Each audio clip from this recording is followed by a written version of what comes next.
The author suggests each of the following in the passage, except.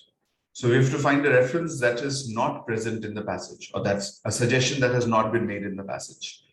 Option A says perceivable shift in the nature of media with the passage of years.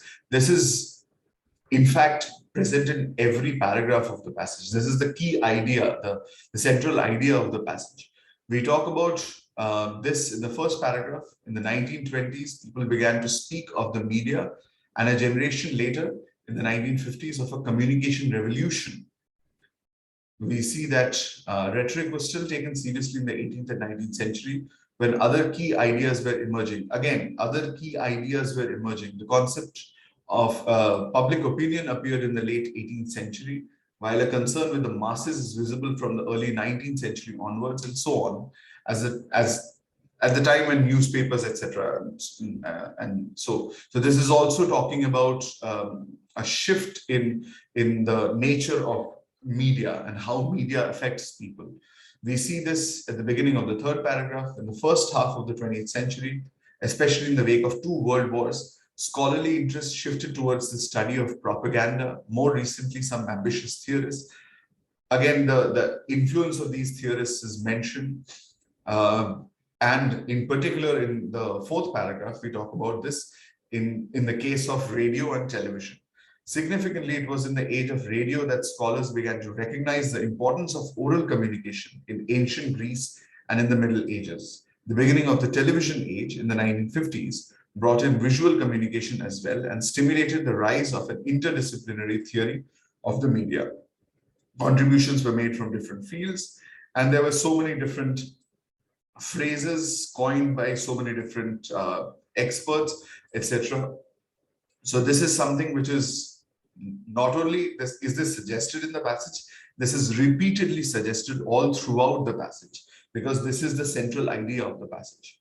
So A is quite incorrect. Option B says, change in the concept of communication with the advent of radio and television. We don't need to qualify this again. A reference to the beginning of the last paragraph, we have just seen it. So this is definitely something which is suggested in the passage. Not a valid answer. B is incorrect. Option C tells us the advent of a communication revolution that transformed the world into a global village. The advent of a communication revolution, direct reference, first paragraph, in the 1950s of a communication revolution, and then that transformed the world into a global village, that is inferable. We have a direct reference to the global village, but that's a phrase encapsulating new idea, a new idea.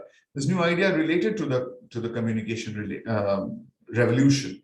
As we see here, new ideas were coined by Harold Innis, who wrote of the bias of communications, by Marshall McLuhan, who spoke of the global village, by Jack Goody, by Jürgen Habermas, and so on. So we see the reference to a global village, the global village here. But then what is the global village? The global village is a connected global world. And what are we talking about? We are essentially talking about communication throughout the world.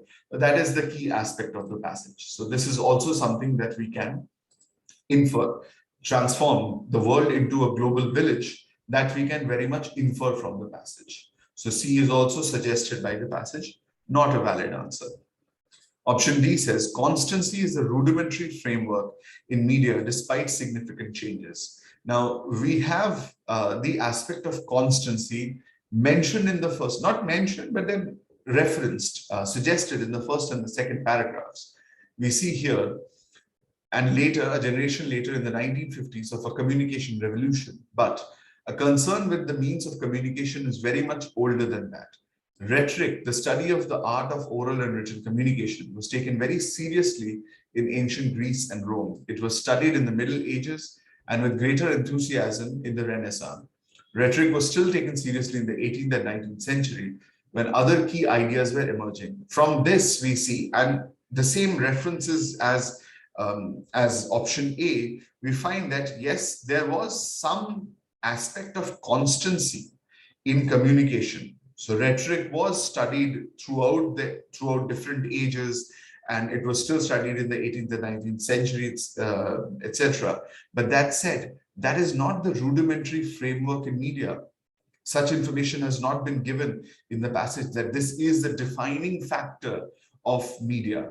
It is just there. Rhetoric was studied during these ages and during these centuries. It is older than the 1950s. That's it. It's just old. It's a long-standing concept, something that has been there for a long period of time. But is it a rudimentary framework, the basic framework, the infrastructure, the skeleton of media? Not at all. Such reference has not been made in the passage. And then despite significant changes is mentioned, but then despite significant changes goes against the idea of constancy. Constancy is only mentioned in the context of rhetoric. But that said, we see that media itself has been changing drastically over the ages. So this in itself has a contradiction. So this is something that is in a way contradictory to the passage. This is not suggested by the passage. It goes against the flow of the logic of the passage or the premise. Hence, D is a valid answer choice. That is the correct answer.